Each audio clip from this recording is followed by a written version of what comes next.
आसान है कह देना का बेटी किसी के साथ भाग गई, प्रेम प्रसंग का मामला भी था तो थाना को एफआईआर लेना उनका मैंडेटरी राइट है, इसको कोई नहीं छीन सकता है। कुछ दिन बाद बेल ले लेंगे, बेल के बाद खेल करेंगे। हम आपके लिए ये मदद कर सकते हैं, हम अपने खर्चे पे महिला विकास मंच अपने तरफ से महिला विकास मंच की जो लीगल एडवाइजर है वो इस केस को देखेंगे। हिम्मत कीजिएगा, वादा कीजिएगा, हम भी आपसे वादा करते हैं कि इस लड़ाई में तब तक आपके साथ खड़े रहेंगे जब तक आप हमारे साथ खड़े रहेंगे। 2 साल पहले से ऐसा हुआ तो बच्ची ने राखी बांधना छोड़ दिया, प्रशासन ने इनका एफआईआर नहीं लिया। उस प्रशासन को नॉट ओनली सस्पेंड, वो टर्मिनेशन का डिमांड करते हैं। हम सिर्फ एसएचओ को सस्पेंड, आपसे एक थाना का 1000 परिवार नहीं संभल रहा है। सरकार हमारे टैक्स के पैसे से आप दामाद बन के खाइएगा बैठ के और हमारे बहू बेटियों की रक्षा भी नहीं कर पाएगा। महिला विकास मंच इस केस में अपना लीगल एडवाइजर रखने जा रहा है। हम अपने खर्चे पे इस केस को लड़ेंगे। किसी के तो बेटे होंगे, किसी के परिवार का तो संस्कार होगा, कोई भी महिला एफआईआर दर्ज कर सकती है। कौन इनको कानून समझाए? सीधे साधे लोग हैं और सीधे साधे लोगों को थाना इसी तरह भगा देता है। और वैशाली की तो बात ही छोड़ दीजिए। सबसे बड़ी बात मैम कि जब ये शिकायत लगे गए तो ये इतना बड़ा इल्जाम लगाया कि आपकी लड़की भाग गई, बालिक हो गई, भाग गई है। बहुत नजरिया, बहुत आसान है कहना भाग गई। अभी फिलहाल अब जीवन तो चला गया, अपराधी फिर कुछ दिन बाद बेल ले लेंगे, बेल के बाद खेल करेंगे। थाना जाते हैं तो लोग कहते हैं कि जनता आक्रोशित हो जाती है। इसी परिस्थिति में थाना लगता है। इसी परिस्थिति में आपने एफआईआर क्यों नहीं लिया? अगर एक माँ गई बिलबिलाते हुए कि मेरी बेटी नहीं मिल रही है, बहुत आसान है कह देना का बेटी किसी के साथ भाग गई, प्रेम प्रसंग का मामला। ऐसा थोड़ी होता है। मान लीजिए 2 मिनट प्रेम प्रसंग का मामला भी था तो थाना को एफआईआर लेना उनका मैंडेटरी राइट है, इसको कोई नहीं छीन सकता है। भाई बेटी नहीं मिल रही है, वो गई 15, ये लापरवाही का कौन? इनकी बेटी चली गई। अब ये बताइए किसी की चली जाती है और फिर ये लोग वर्दी पहन के चंद दिनों के लिए सस्पेंड होंगे और फिर हम इस प्रशासन को भी उतना ही क्यों ना माने जितना है? ये बताइए। बिल्कुल मुसीबतें क्या है? बच्चे ने चंद अपने बदमाशीपना में कह लीजिए या बदले की भावना कह लीजिए या वैशीपन कह लीजिए, इस परिस्थिति में बच्चे ने किसी की आज ले ली। उस परिवार पे सोचिए, इस परिवार पे सोचिए, तो कहीं ना कहीं तमाम पेरेंट को भी उतना जागरूक होने की जरूरत है। जैसा कि वीडियो में मैं देख रही थी कि 2 साल पहले से ऐसा हुआ तो बच्ची ने राखी बांधना छोड़ दिया। तो भाई ये 2 साल जब आपको आशंका हो गई तो उसी वक्त एक भरपूर रूप से आपको एक्शन लेना चाहिए था। आज अगर एक्शन ले लिए होते तो परिवार समझ के दया दिखा दिए। आज अगर उसी वक्त एक्शन ले लिए होते तो आज वो जेल में होता और इनकी बच्ची। तो ये हमारी तरफ से भी लापरवाही होती है, ऐसा थोड़ी नहीं होती है। हर बात के लिए हम सरकार को दोष नहीं दे सकते। अभी गलती किया प्रशासन।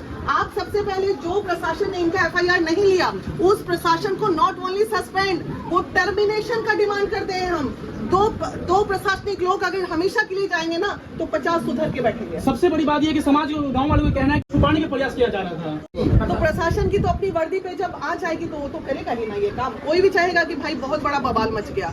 अब जिस प्रशासन पे अकेला एक ही व्यक्ति दोषी नहीं होगा, थाना प्रभारी, इसकी माताजी जो है वो गई होंगी, वहाँ पे मुंशी जी भी होगा, वहाँ पे कोई सिपाही भी होगा, दर्द वो तमाम लोग क्यों नहीं सस्पेंड होंगे और टर्मिनेट होंगे उस थाने के? सिर्फ एसएचओ को सस्पेंड, आपसे एक थाना का 1000 परिवार नहीं संभल रहा है और आपके थाने के पीछे हम करोड़ों रुपए सरकार हमारे टैक्स के पैसे से आप दामाद बन के खाइएगा बैठ के और हमारे बहू बेटियों की रक्षा भी नहीं कर पाइएगा। 2 महीने के अंदर वैशाली जिला में मारी गई है। आप सोशल मीडिया भाइयों के नाते हम लोगों को दिख भी जाता है, जो नहीं दिखता। जिम्मेवार कौन है? Law and order, 100% law and order. ये घटना को देखकर लग रहा है कहीं ना कहीं ऐसे गुनहगारों को, मुजरिमों को पनाह शासन और प्रशासन दे रही है। अब तो कहना ही पड़ेगा ना भाई, क्यों नहीं दे रही होगी ये बताइए, क्यों नहीं? आज अगर एक्शन पे एक्शन हो जाए, क्योंकि अभी कुछ दिन पहले किस गांव में गए थे हम लोग, वहां पे गए, सब वैसे ही घूम रहे हैं। वो एक और कुढ़नी गांव में गए, वहां ऐसे ही घूम रहे हैं। भाई तो चल क्या रहा है, बेटियां रहेंगी और आप लोग इसी तरह बेल पे और खेल खेलते रहिएगा बैठ के। क्या दिक्कत है भाई एक अपराधी को देने में? 45 दिन में जब अपराध साबित हो जाता है तो आप क्यों नहीं फांसी की सजा दे सकते हैं? ये बताइए, क्यों नहीं दीजिएगा? बेटियां भी रहें और हम बैठ के तमाशा देखते रहे।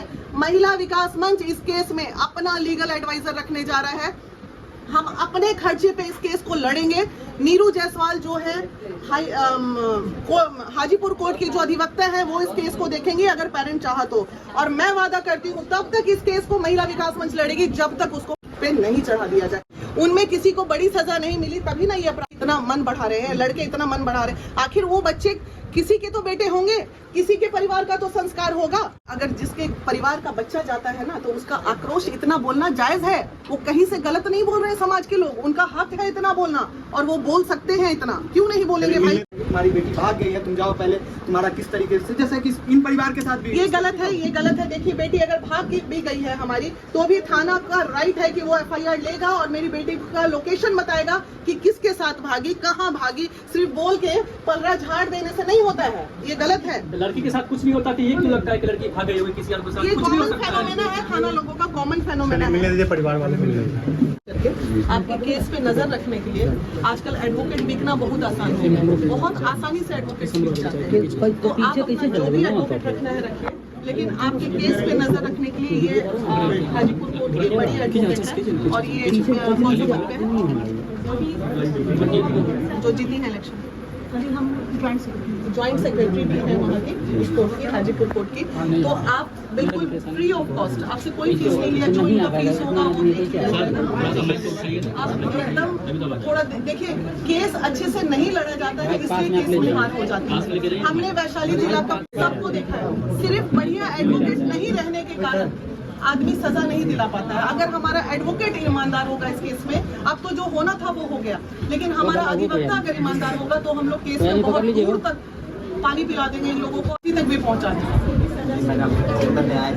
मतलब कम से कम देखिए, आपकी बेटी की तो हम लोग वापस नहीं ला सकते हैं, लेकिन हाँ, आपकी बेटी की न्याय के लिए लड़ाई तो जरूर लड़ सकते हैं, ये तो हम कर सकते हैं। अगर आप लोग परमिशन दें, आपके जो भी एडवोकेट है, नीरू मैडम इनको देखेंगे केस को, और हम लोग पारखी नजर रखेंगे आपके केस में। कानूनन ही आप हार सकते हैं, ये जान लीजिए। अब तो देखिए, सब लोग आएंगे, मिलेंगे, आपके दुख में संवेदना भी करेंगे, हम भी संवेदना करने आए हैं, लेकिन लड़ाई तो अब कानूनन ही लड़नी पड़ेगी, क्योंकि अब हल्ला गुदाल करने से फायदा नहीं है। हल्ला गुदाल अब कोर्ट में करना पड़ेगा, और कोर्ट में कोई एडवोकेट ही कर सकते हैं। तो हम आपके लिए ये मदद कर सकते हैं, हम अपने खर्चे पे महिला विकास मंच, अपने तरफ से महिला विकास मंच की जो लीगल एडवाइजर हैं, वो इस केस को देखेंगे, जिसका कोई भी पैसा चार्ज आप लोगों से नहीं लिया जाएगा।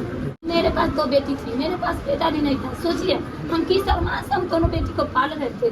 वो दोनों बेटी जो मम्मी बेटा नहीं तो होता है ना, गासा में कहता है कि बेटा ना है, बोले हम बेटा है मम्मी के, हम लोग देखेंगे। आप लोग कभी कभी ये मत सोचिएगा कि आपके पास बेटा नहीं। सोचिए, आज वो बेटी मेरी तब्दील हो गई, उस माँ बाप के पास उधर आप घूम रहे हैं। थाने से हमको विश्वास उठ गया, इतना ने दौड़ाया, भगवानपुर से गोरलपुर से भगवानपुर, दोनों एकदम पैसा पर मैनेज हुआ था। हमको उसका कुछ नहीं मिलेगा, उसको उसका भी नहीं। आपका वो जो आपका जेठ लगता है ना, इनके भाई ना, इनका गोदिया ही ना है वो लड़का? हाँ, वो लड़का, हाँ। उसका घर कहाँ है?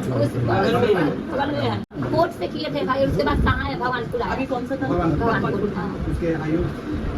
सुमन सरफ थे, उसको सस्पेंड कर दिया गया। कौन है सुमन? अभी दूसरा आईओ है। देखिए, सारा खेल इसमें जो चार्जशीट का खेल होता है, चार्जशीट अगर आईओ अगर गड़बड़ लिख देगा तो केस जीतना बहुत मुश्किल हो जाएगा। मेडिकल तो वो होगा बच्चे का।